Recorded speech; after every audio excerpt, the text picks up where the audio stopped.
Hello everybody, how is it going? So, we are playing Queen versus a Rebecca. I see a whole bunch of top end.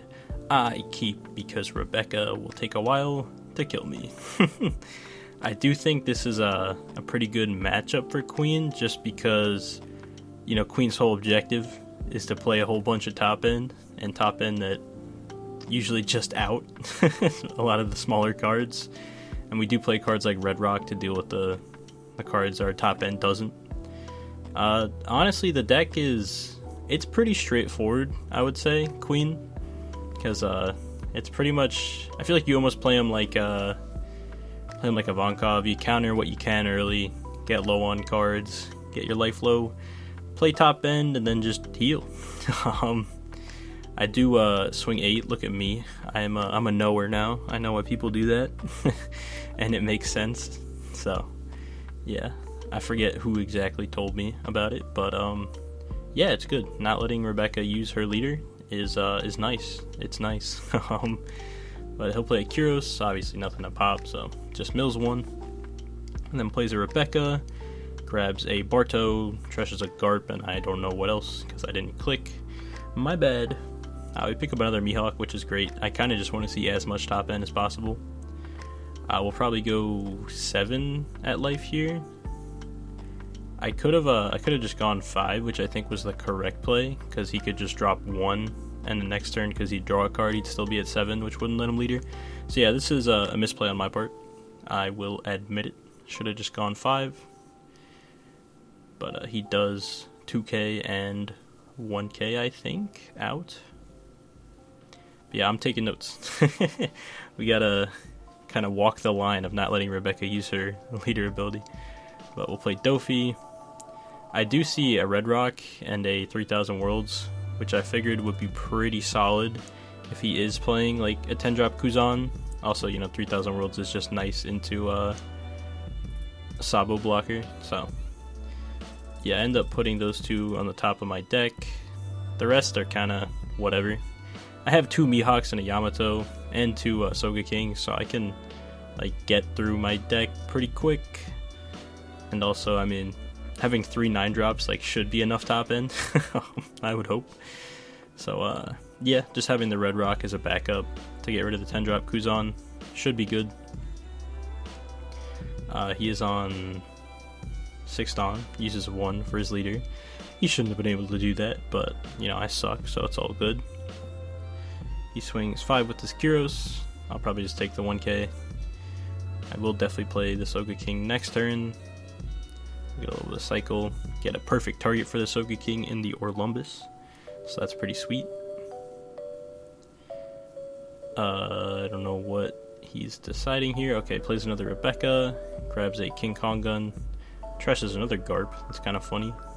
How'd that happen? Interesting he's even playing a Garp. I don't, I guess it's pretty good with, like, Orlumbus, letting you pop, like, an 8 cost, and it's, like, not that expensive. So, yeah, makes some sense, It's just not searchable, that's why I'm kind of intrigued, I guess. But I guess, you know, 10-drop Kuzan isn't either, so I don't know. It's fair. I do end up trashing the 3000 Worlds, just because at this point I have double Mihawk, so whatever I would have 3000 Worlds, I'm just going to Mihawk. So, that's all good. He will counter out of the 5k hit from our leader, and we'll pass it back. He is on his 8 Dawn turn, so he could play a Luffy this turn, and like try to clear my Soga King and my blocker, which could be fine, but then we immediately get to respond with the Mihawk to get rid of it. So yeah, that sounds pretty good. Also, right now my 9 cost Yamato will be popping an 8 cost, which is like kind of crazy. I don't know. That card is super solid, but he'll replay the Orlumbus. Maybe can out my my Soga King. Actually reduces the Dofi, so maybe just like a Kyros or a Leo, either one. Okay, a Kyros pops the Dofi, mills 1, then he can leader, I would imagine, or just like swing 5 first and then leader, either one. Yep, swings 5 first. I'll probably still take this counter, because why not? I eventually, obviously I will have to start taking life, but I think I've bought plenty of time to just slam down some top end. It is Rebecca, so she's pretty slow. We pick up another Sogeking. We knew it was there because we stacked it. We'll go 6 at life with Sogeking.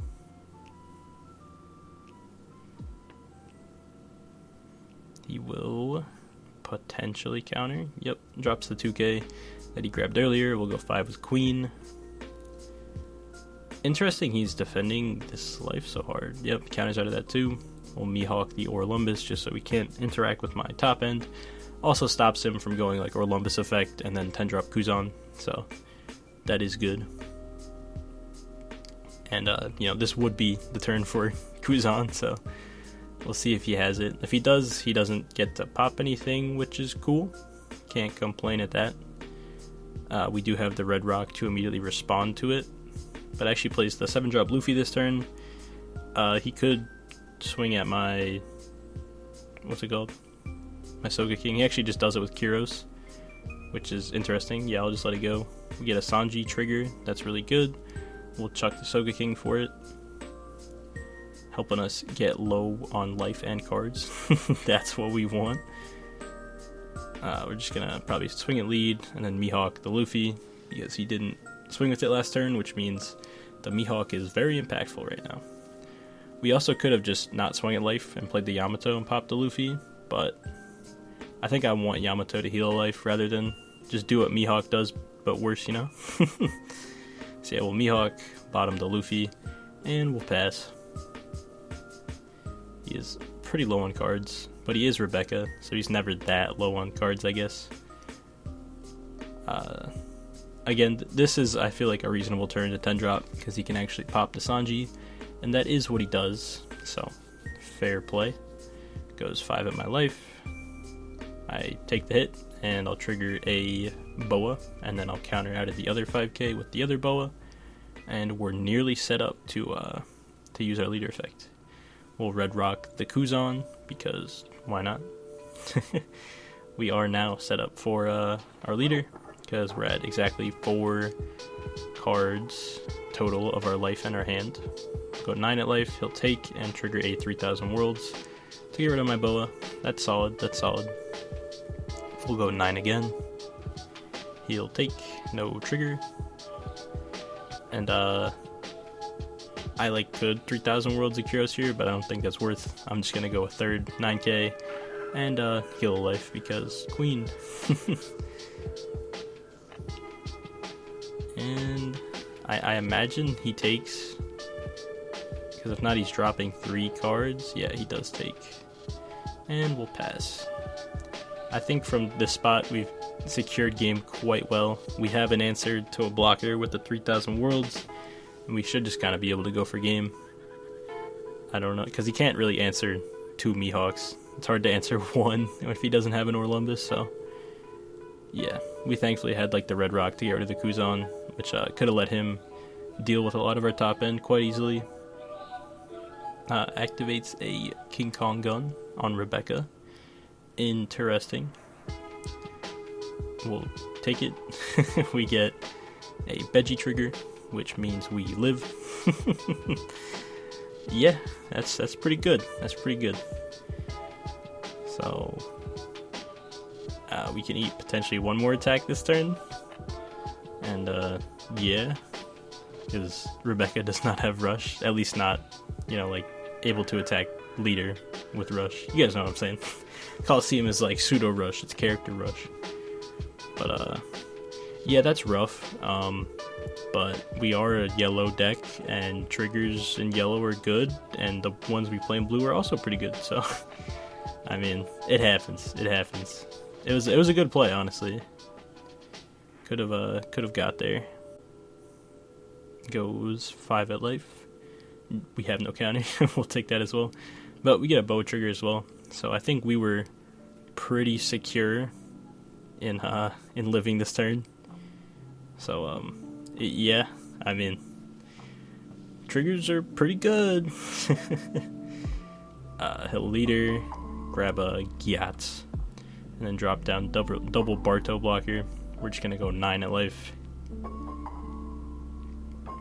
He will block with one of the Bartos. Well, 3,000 worlds the other Barto. We'll just swing 9 again. And he concedes. Well, thank you guys for watching. Also, my bad for the little break in the videos. Just busy. Anyways, see you guys in the next one.